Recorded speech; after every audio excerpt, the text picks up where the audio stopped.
Hey, good evening, everybody. Welcome to this Hello. week's episode of Paranormal Lens. I'm Jamie. That's Chad. Over there's Kirstin. We're back. We are. Oh, hey guys, what's going on? It's going. Well, it didn't seem like it was there for a second.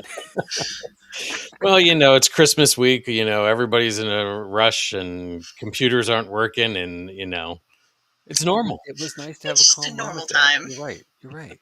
Let's enjoy it. All right. All right. Ooh. Well, guys, it's Tuesday. Let's do some paranormal spooky stuff. Why not? Do some ghost stuff. Some ghost stuff. Sounds good to me. Either you guys do anything fun, exciting, super awesome stuff this past week? My family got together Saturday. Oh, yeah. The extent, like all 14 of us at my dad's Table. house, and we celebrated Christmas a little early.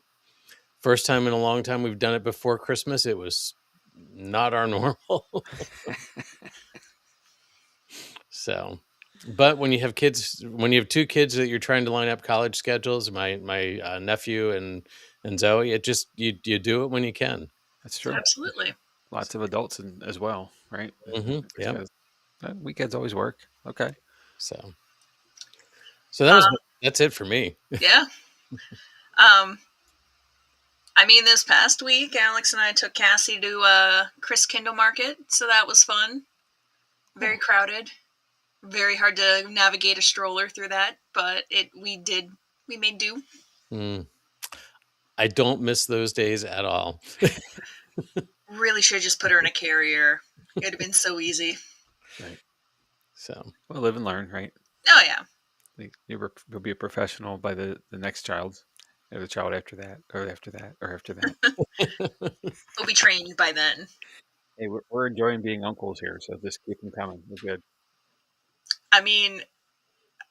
Yeah, Alex and I have read that book twice now. Oh, we both like it. Very it's cool. Cute. It's good. Yeah, nice. Well, more to come. More to come. Perfect. Oh my! For me, it was a low key week, but I went to Lancaster Central Market. Speaking of that, the concept on Saturday morning, and it was just busy because it's holiday weekend. mm-hmm. And it usually is anyway on a Saturday morning, which is great to see folks coming out, and we're back to that, being out in places again after the last couple years of, not. But you forget sometimes how annoying people can be when they don't know what they're doing or they're tourists. And I kept bumping into this one group, and there was a sort of a pseudo argument going on, and I forget exactly what the language of it, but the wife finally said to the husband, what kind of person do you think I am? Now they're obstructing like the whole pathway, like there's a cross aisle and a vertical aisle, and they're like there, Mm-hmm. all six of them or so, and a stroller as well. And I'm just kind of stuck there. And she noticed I was standing there, and she looked at me. I'm like, "Oh, I want to know now too. Tell her." And they kind of absorbed me into their posse for a moment. And we all parted with Merry Christmases and on our way. But yeah, then, Saturday evening, I got to go see a local production of Rent, the musical, mm-hmm. which I've been wanting to do for a very long time. It was an early Christmas present here for Steph. Was that the one at Lebanon Community? Yes, at Lebanon Community Theater. Love that theater. In the old summer stock facility that it is, that has no heat and I'm sure no air either. So it was a brisk evening. Oh yeah. And unfortunately, our seats were nearest the exit door on the left hand stage right side, and Well, Jamie, that got you into the musical. It made you feel like made you feel like you didn't pay your rent, right? And you didn't have utilities, right? There you go. That was been there, man. I lived through all that. But yeah, it was a good show, great production. Obviously not Broadway, don't get me wrong, but Lebanon Community Theater rocked it. Pun intended, perhaps. They put on good productions. It was a really good show, and I'm really glad we got to go do it. So. And it was close. I mean, Lebanon's not that far away, so no. Just I'm there. Productions everywhere, like it's just good stuff. So we always encourage the arts, and we'll always do so. Yeah, sounds good. Sounds like a good weekend for you, Jamie. Yeah, so Sounds like all of us, so it's great. yeah, so So let's speaking of the holidays, right? I think we might have a theme tonight. We do. Do tell. So, yeah, we're gonna do a little talking about Belsnickel, and I have a lot of writing that I've done. So we'll get right into it. cool. Growing up with an Opa Nürnberg, I've always been immersed in rich German traditions, but I have to admit, I was a bit surprised when I first heard of Krampus. My Opa never really brought him up, either for not wanting to scare the grandchildren or to his own children's pleas of don't terrify us. It wasn't until just 3 years ago that I learned about another lesser known figure, the Belsnickel.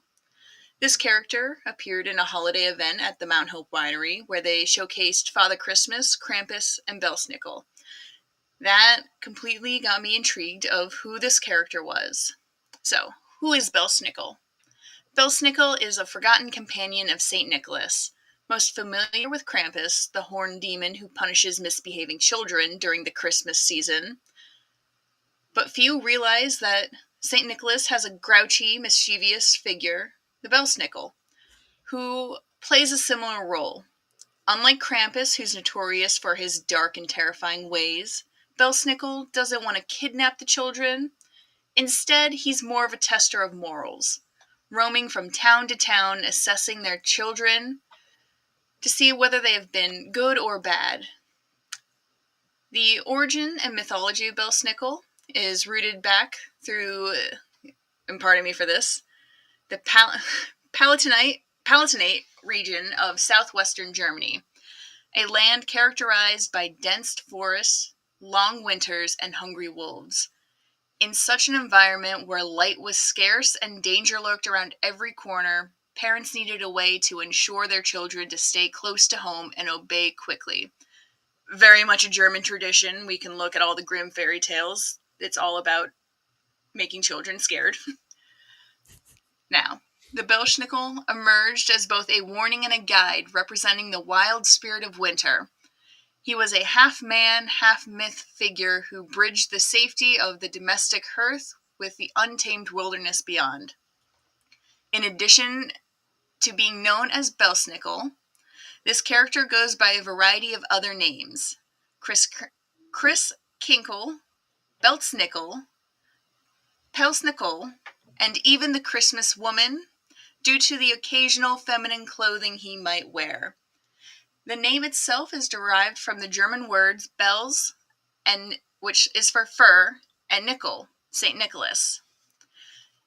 In German folklore, Belsnickel is somewhat of a terrifying appearance, often depicted with a face smeared with charcoal and wearing dirty, tattered clothes. Unlike Krampus, who accompanies St. Nicholas on his visits, Belsnickel likes to travel alone, making his way from town to town on foot. In Pennsylvania Dutch traditions, he is often seen adorned with bits of foliage, fur cloaks, hats, and even deer antlers. Which, that's the one I've probably seen the most.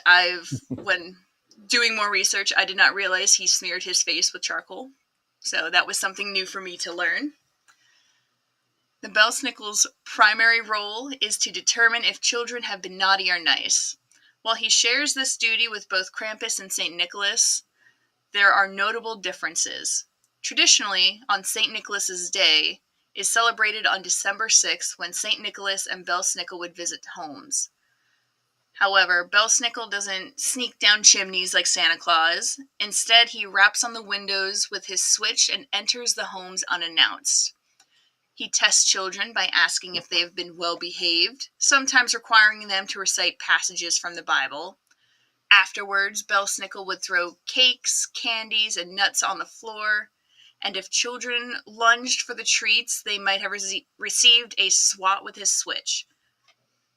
Which, I would take a swat with a switch rather than what Krampus would do 100% with that. Mm-hmm. Those who passed his moral tests were rewarded, while those who failed faced punishment. Belsnickel's character blends the forgiving and gift-giving nature of St. Nicholas with the punishing demonic traits of Krampus. While he's not as terrifying as Krampus, he shares similar roles in ensuring children understand the importance of good behavior during the holiday season. In today's world, where there's often focus on guaranteed presents for all, Belsnickel's story seems strangely relevant. He reminds us that goodness isn't something that's simply expected, it's a choice. Belsnickel represents the balance of reward and discipline, joy and responsibility.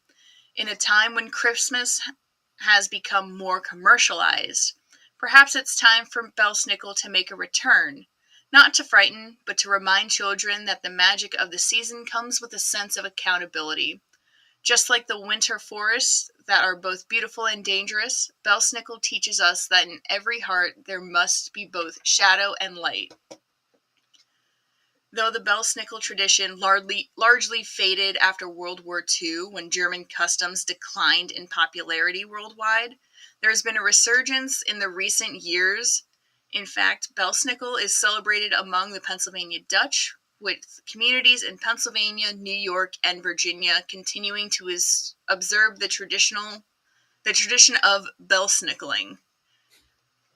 The Belsnickel tradition has seen a revival, especially in areas, like I have said, where locals participate in a December event. During these celebrations, individuals will dress up as Belsnickel and travel to neighborhood homes where the homeowners are challenged to guess who this Belsnickel is. If they guess correctly, they might receive a small gift.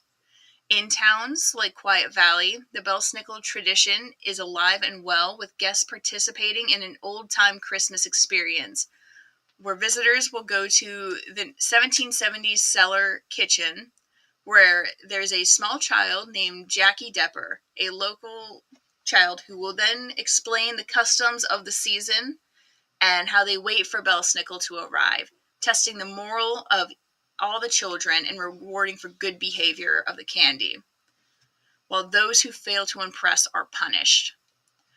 Belsnickel has also become a staple in many Christmas markets, where both Krampus and Belsnickel are featured among all of the vendors and guests with St. Nicholas, which is very terrifying if you run into one and then run into the other one. Local breweries have also been embracing the legend, naming festive beers after him, and some towns continue to host reenactments and educational actors to wander around and scare some children into behaving correctly. I have honestly got to see that firsthand at Mount Hope, which was my favorite, was a child deciding that he wanted to scream and throw a fit, and he got both the Belsnickel and Krampus after him. Child very much started to behave after that. While Belsnickel might not be widely known as Santa or Krampus, his legacy does live on through those who continue to celebrate him. In a world where holiday traditions are often simplified or forgotten, Belsnickel's presence reminds us that Christmas is not just about receiving gifts, but about understanding the value of goods, honest and kind. Through his role as both punisher and gift giver, Belsnickel teaches that joy and discipline go hand in hand, and that the lesson will never go out of style. Belsnickel may be a shadowy figure, but his enduring charm ensures that he will never be forgotten, whether through festive beer names, community reenactments, or simply keeping the tradition alive with small town celebrations. So, that is all I have, because most of the sites that I was using were very much the same. I'll quickly go over of the sites that I used, and then I will talk a little bit about some of the photos, so that's always great.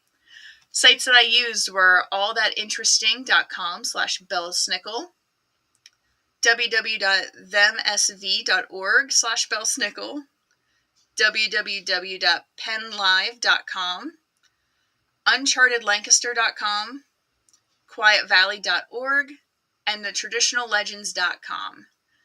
So, yeah. there's it very interesting character. Like I said in this, I learned about him 3 years ago when uh, the PA Ren Fair decided that they wanted to start throwing on a Yuletide event. And in one of the photos, you can actually see the Belsnickel. I'm sure it'll pop up again. Which one are you looking for? Next one. So all the way in the far left, that is the PA's version of the Belsnickel. In the center, though, is probably my favorite because I had to watch the episode now. I've just started getting into The Office, but The Office also decided to have a nice Dwight Schrute episode as Belsnickel. I remember that well. That's a good going. Yeah. um, in all honesty, I'm not sure who I would rather run into as a child. I mean, the Belsnickel will at least leave me at home where Krampus takes me away. Well, I'd rather run into Santa Claus. I would rather that too, but Well, I'll tell I have an opinion here. So, I was thinking about it the whole way through what you're saying, but with Belsnickel, you are innocent until proven guilty, mm-hmm, Mm-hmm. and with Krampus, you are guilty until proven proven innocent. innocent. So, it's presumed or predetermined that you're either naughty or nice before with Belsnickel, you're given the opportunity to account for yourself. Mm-hmm. And therefore, Mm-hmm. you can't. I mean, obviously, you should never lie, right? Right. No. But you might have a fighter's chance, where Krampus is going to get you. Yeah, Krampus is gonna get you. I mean, if the Belsnickel asked me to start quoting passages from the Bible, I don't think I can just start reading them off from my head. So I may be a little in danger there. Yeah, and anybody comes in your room in the middle of the night and throws candies and cakes on the floor. I mean, can't be all that bad, right? Yeah, But but that's a They're not on challenge. the floor, yeah, but I was hey, gonna say, you can't go after him though, Jamie. That's I know. Well, at least not right away. See, that's the test, right? Mm-hmm. So, I mean, if he throws the candy and cake on the floor and you just jump after it, he sees you as greedy. Right. So, but again, here we are with another urban, or not urban legend, but folklore mhm, that is all about teaching and yes, and keeping you at home, keeping you safe, keeping you in check. So it's a common theme, like we've talked about time over time. All these are folklore stories are all about what was best for the community. yes. Absolutely. And I'm pretty sure growing up, because I heard about Krampus once from my opa, and he was never brought up again. I'm pretty sure that was my dad and my aunts and uncles saying, hey, don't terrify the kids like you terrified us. Probably for the better good that we were not Hmm. introduced to some of the traditions of Krampus and Belsnickel, because I have a feeling I would not have slept as a child. But Well, if I did not grow up in a family that knew of either, Santa Claus was our thing, Hmm. and it even there, you if you're naughty or nice, you don't want to be on the naughty list because you won't get things, right? Like you won't get gifts if you're you'll naughty. just get some coal. Right. Well, and not even that. Like it would just we would get anything, at least in our household, because the coal at least you can use, right? So Yeah. Yep. technically, uh, but that was the deterrent, was for naughty and nice, and not the threat of dismemberment and, and Right. all that Hmm. Krampus brings, and that's terrifying, right? Um, but there's an age when you're too young to understand the threat of that, right? So Right. hence, I think that's the sweet spot where Belsnickel fits perfectly. Not as harsh, but a stern adult figure, someone has who knows the truth, and therefore you're expected to tell it as well. And then if you align with what they know, then you'll get your treat, and you'll succeed into getting into whatever it is that the offer is. Um, and if you don't, then you can get switched, which nobody wants that, no matter Mm-mm. what. Right. No. But as you get older, you think about it, like as you get exposed to more stuff, more mature things, and I think of television today, like we have TV rankings, right? Ratings, what the show is going to be for the audience that should see it. But kids get immersed in so much stuff so quickly now that graphicness of Krampus is more of a deterrent, I think, for younger kids now than it would have been back then, because there's a shielding there, or kind of a not a shield, is probably the wrong way to say it, but a safety side of it. Like you just don't let them get there yet. Um, Right. but now we are everywhere, all the time with everything. So Krampus has a. That's why I think Krampus has had a resurgence as well. It just the media side of it has brought him back. Mm-hmm. So we're bringing Belsnickel back. That's what we're doing right now tonight. That's it. That's it. I'd be okay with Belsnickel be coming back. Yeah. Yeah. Um, I found it interesting that you said that after World War II is when this declined, like the story stopped getting told, which makes sense, but it's sort of a shame that we lost that piece of culture for a while. Mhm. Because especially here in like central Pennsylvania, with all the German the German families, it's a big part of their culture that just stopped. And I my grandparents' last name was Moss, which is a very German name. But mhm. and we do the potato filling, we do all those German cultures, but this is one that I had never heard of. So It it's was one where when I found out about it, everyone's like, "Oh, it's Pennsylvania Dutch," and then researching more, I'm like, "Oh no, this was German at first." Mhm. Um, Which and makes sense that they brought it with them, oh right, Oh yeah, yeah. Well, I think there might be something to say here that they being the folks who brought all of this tradition along. It would have been an in-home tradition, but it wouldn't have been one that you just took out to the public, you know, hmm or right. in a tight community of neighbors and neighborhoods even, but not necessarily. It's not you're not going to find them at the mall like you do Santa Claus. right. Right. And Santa Claus has one hell of a of an agent, right? It's For all got a the great publicity he agent. gets and all the stuff, it's a machine. So and he's just benefited from, well, he obviously, well, not going to say much more for the young listeners, but hey, um, Mhm. it has become something so much more, where because there has been this, this is more of a community cultural thing. It hasn't exploded in the way that Santa Claus has. It's interesting. Mhm. Yeah, I mean, I think like at most I've seen was parts of New York, uh, Pennsylvania, and then parts of Virginia are really the only ones that still kind of embrace Mhm. Belsnickel and doing some of those traditions. Right. Um, which I still love that they call it Belsnickling. Mhm. I think that's a very perfect word. Well, Belsnickel doesn't fit into the commercial part of Christmas. Mm-mm.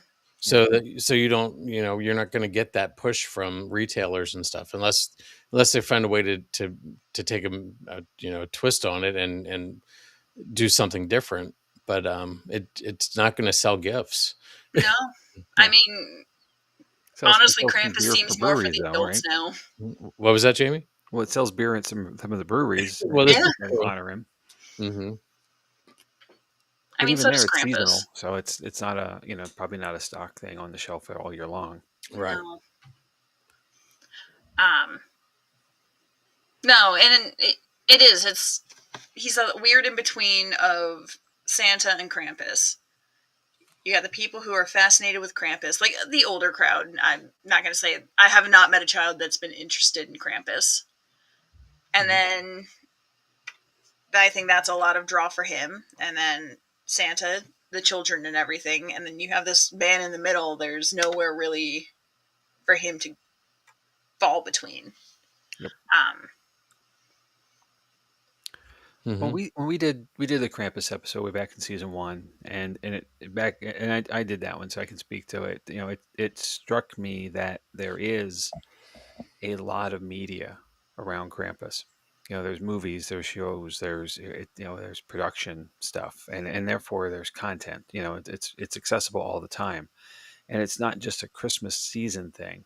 Then, Hmm. obviously we think of it now more so because there's Krampusnacht, which is December 5th or 6th. I'm sorry, Mm. and that makes it be like Christmas season, but it doesn't have to necessarily be. Much like Santa Claus, he knows if you've been naughty or nice isn't just the week before the holiday, it's all year long, right? Hmm. So the same way, Krampus is always watching or aware of your behaviors, and so is Belsnickel. Hence, that he asks, have you been good? He Hmm. knows. We said before, he knows, and he's just giving you a chance to either tell the truth and come clean, or sink yourself a little deeper. And, Right. Which and he what doesn't even make it give a worse, right? warning.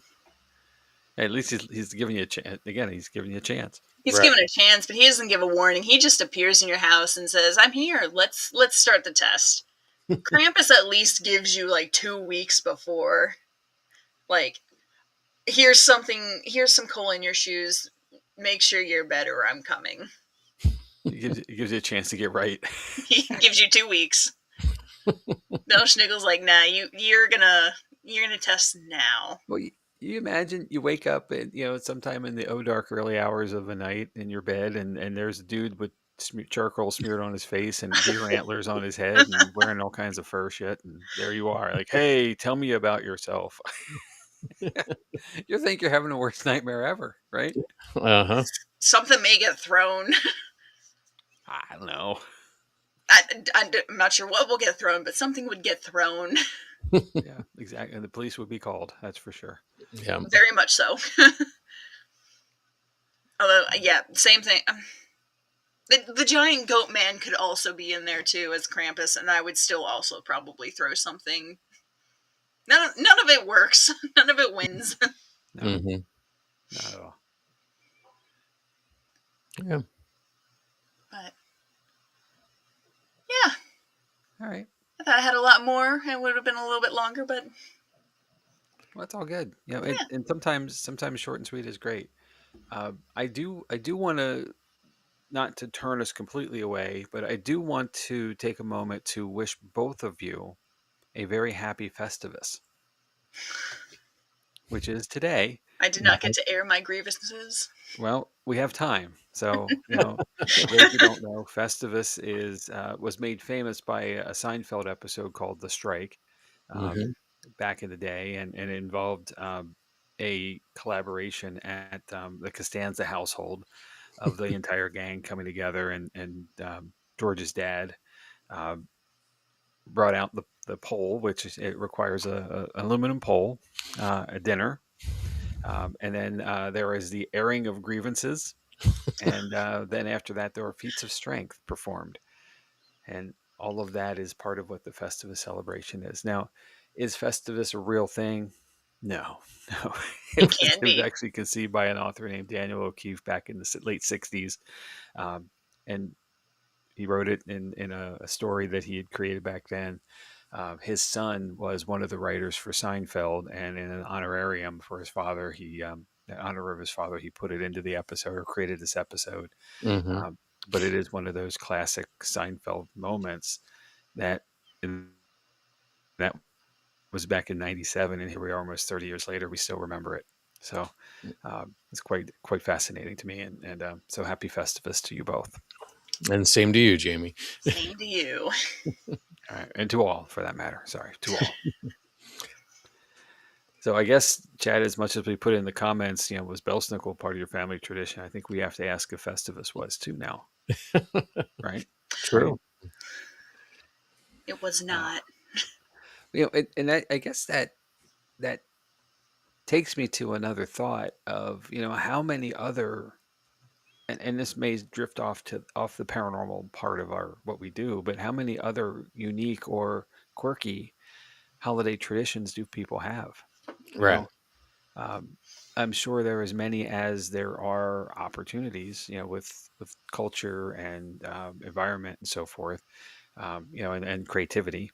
Mhm. Lots of people make up things just for the sake of having something to do. Like that's how games get made. Hmm. An idea was, I'm bored, and let's do something. So something gets created, um, and therefore, it becomes a thing. Um, so I wonder how many other things are out there, that are unique. And if anybody's willing to share, of course, feel free to drop us a line. We'll see the comments as you catch up to this along the way, and um, we're always very curious to see what else is going on in the world. Yeah. So please. Yeah. I mean, with all the different celebrations that are out there, how many different traditions break off of each of those celebrations? It's got to be, mind boggling. A And bit of a weave, right? mhm. I And mean, how many of those, how many of those then intertwine, like overlap from Hanukkah to Christmas to because they do start to come back to center. You know what I mean? Hmm. I do. So Yep. and that's probably a good thing to help bring everybody back together to focus on the season. So And that's really the point, isn't it? To bring calm, peace, joy, light, all of the good things together. And it's Christmas wasn't always December 25th. mm-mm. no. I think that's an interesting thing. We did with the Krampus episode. It used to be December 6th, um, and we've kind of commercialized it, moved it over, and I don't remember all the story to why, and it doesn't matter right in this moment at least. Someone will fill us in, I'm sure. But in that, as we got closer even still to the end of the year, we tend to get more sentimental, in the looking back at the year that was, and hopeful for the year that will be. Hmm. And in the turn of it, um, that's that moment. That's that sweet spot Right. where all the good things come out, or should anyway. And obviously, not all things are good to remember, and not all things might be good in the future. But I at least in our side of it, we tend to focus Hmm. on the bright spots and Hmm. find the Well, joy. and we've talked about how Christmas wasn't the idea of Christmas wasn't even a December thing. Mm-mm. Yes. It was, it was put in December to align with the equinox, the winter equinox, Right. and the celebrations that went with that. So, but it does bring everything together, which is not a bad thing. So, Mm-mm. Not at all. so I agree. I will say, also in doing this research, I learned that there's a thing called a Yule cat, Okay. and it's Icelandic, and it's just a giant black cat that roams the countryside, and I'm now all for it. All right. Just that's probably my new favorite Christmas thing is a giant cat just roaming around. black cat. Yeah, giant black cat. Giant black. All right. Here, kitty, kitty. I would try to pet them. Apparently, they also try to eat you. Well, Well, yeah, I was gonna say. Well, if you do run across it, tell it I said. Tell it I said. Psst, psst, psst, You said that, and Loki looked up. So Oh, hey, buddy. Well, I love that. I see bumper stickers all the time, and like a little thing on the back of the window, even it's a sticker. It says, tell "Today your the cat I cat I said, came psst, out." psst. Yeah, yeah. Love it. So, my favorite one's tell your dog I said hi, but the dog guy. Yes, yeah. yes. Well, cool. Well, Kirsten, thank you. Nice job Yeah, on your that's first cool. first story. Um, Many more to come. Oh yeah. Been working on this one and the next one, and the next one's got a lot. But that's also Hampton Court. There's so much there. Well, little teaser of what's coming, huh? Absolutely. Oh, cool. Nice. Well, I think you'll find, well, congratulations, episode 1 for you Yeah. is now in the books. You got it. You The nailed it. nerves are gone. Yeah, exactly. So, I think you'll find as you go, there, and this is true. I think we've experienced this a lot, Chad and I a lot Hmm. anyway. Like, sometimes what doesn't seem like it's going to be much becomes a lot. And something, and the ones that are going to be a lot are obviously a lot anyway, like just the Hmm. bigger topics. But sometimes the smaller things become pleasant surprises for the research and the Hmm. creation, content creation for the episode. And I always enjoy those. As I enjoy all of them, don't get me wrong, but they're all my favorite episodes. But um, kind of thing. But sometimes they're the pleasant surprises that you just don't expect, and they sneak up on you. So Yeah. that's cool that you're already starting to see that. So So, all right, well, many to come. Very so cool. so here we have some interesting numbers falling together. Today is December 23rd. This was season 3, episode 23. So Yes. 23 on the 23rd. Oh, perfect. And it was episode 133. Somebody play some numbers tonight. Or is So, it too late All to get a right. lottery ticket? Yeah, let me go grab one real quick. so there you go. Just Wow. some interesting coincidences. So that's great. yeah. Perfect. Well, let's see what episode 24 is going to be. all right. Let me see if I can get that moving here. There we go. Next week, December 30th, Caught in a Time Slip, Fact or Folklore. So Interesting. digging into this one a little bit. If anybody out there listening to this has experienced a time slip, I have a couple of friends who have had some experiences. Please shoot us an email at paranormal lens podcast at gmail.com. I'd love to know any experiences that you've had. And I'd be, if you're willing, I'd be happy to write them into the story. But yeah, this one's there's some interesting things out there. And this covers a couple different things in some different ways. So really looking forward to sharing this one. Other upcoming episodes, I've talked about the time slip. January 6th, No Escape, Spirits of Spike Island. That's Cork, Ireland. County Cork. Yep. Yep. January 13th, as Kirstin said earlier, Hauntings of Hampton Court. So we've got that to look forward to. January 20th. This one was inspired by one of our guests earlier, Megan Baum, who was here. When was that? October, right, Jamie? Late September, early October. So it's been a minute. She did some research when she was a student about ghosts in the paranormal in cases of law, and challenged us to look into this one a little bit. So that's mine. That one's going to take some digging into, but there are cases out there. You'd be surprised. And then January 27th, Jamie's going to do the glowing people of. I should have read it first. You should have handed it off at least. I'm out. Barranco de Bedo. No. Anyway, no. Barranco de Badajoz. Badajoz. Oh. All right. And then February 3rd, the man, the myth, the Mothman. I can't even get that one right. And even the easy words are hard now, right? Yeah, they are. They are. Anyway, so that's what's coming up in the next month and a half. I mean, we're into 2026 like pretty quickly. Yeah. Mm-hmm. So, but speaking of the end of January, we are going to be traveling to the Hanover Tavern Paracon in Hanover, Virginia, January 30th through the 31st, 2026. We'll be there. We'll have the Paranormal Lens lounge set up, and we'll be talking to people and hoping that people are willing to share their stories with us.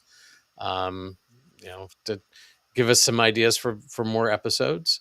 Also, they I don't know if you saw, but they started to drop their speakers today. Yes. I noticed that. Yes. So looking forward to talking to some of these people.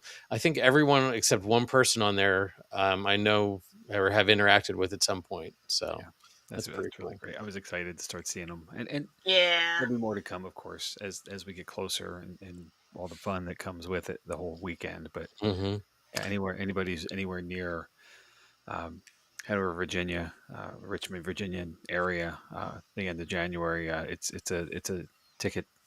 A ticketed event, but it's money well spent and time well spent as well. If you're at all interested in the paranormal, even a little bit, you'll learn something, take something away, and it goes to a great cause. Yes, exactly. Friday night, Ever. I went down to the Friday night session a few years ago, and it was great. Haunted Richmond did a presentation. Ron and Lourdes did a presentation. Saturday night there's investigations. It's an amazing experience. So Yeah. definitely worth the time and effort to go see it. So And you get us. So yeah, hey, Yeah. why not? and then how you can reach us. You found us either on Facebook or YouTube. Maybe you found us on Spotify. But if you want to figure out how to get to any of those places, you can check out Linktree, which is linktr.ee/paranormal lens. You can email us at paranormallenspodcast@gmail.com, or you can check out the Jott-Nyx team at www.jott-nyx, which is NYX, paranormal.com. So yeah, All the above. all the above. Yep. And in that sense too, if there's an episode that you'd like us to cover, a topic or a theme or a thought of something, and say, hey, we're really curious about this. Would you discuss it on the air with for me? We'd be happy to. We do listener submissions all the time. I'm happy to do it. Just drop us a line in any of the outlets and say, give us some information of what you're looking for, what it is. If it's your story, we may well be able to incorporate you into the program too. Have you come on and talk with us about it. Certainly we're always happy to do that. So just let us know. Yeah. So yeah, it's one of those weeks, isn't it? It really is. So Well, yeah, we are now in the hours countdown to Christmas, right? mhm. So like everything gets a little rubbery, a little loose. I mean, I'm in the hours countdown till my birthday. It's true. It's true. Yeah. Wait, are we 2 hours and 18 minutes away? I mean, once it's midnight. Jamie, don't make her do math right now. Yeah. So happy early birthday, my friend. Yes. Thanks. I hope this be your best year ever. I think it will be. Oh, good. So, well, any final thoughts? I have one, and Okay. it's for both of you, and it's for everyone else as well. But I wish everyone a very Merry Christmas, and we will see you between. But in case we don't, then a very, very happy and prosperous New Year. Mhm. The the time flies by quickly, and Mhm. and often it goes without having the moment to take the breath that we all need at times. So while all of the hustle and bustle is happening, find time for yourselves. Mhm. And of course, always stay spooky out there too. Yeah. So And Kirstin, this is going to be an extra special year for you with Cassie. So and Absolutely. take that time and enjoy it. They don't stay that little forever. Sadly, no. So yeah, they even get louder as they get older too. Believe No, it or she's not, already loud. it gets louder. yeah. Perfect. So all right. Well, on that note, let's wrap this up and let's start our celebrations. And whatever you celebrate, we hope that it's the best season for you. That this is a great time of year, and just spend the time with family. But let's looking back at Belsnickel. Belsnickel wasn't just a tale to frighten children. He was a reflection of humanity's need to explain consequences, control, and darkness that walks beside us. And as with many legends, the question isn't whether he was real, but why we still feel his presence. Stay alert, stay respectful, and stay curious. Good night, everybody.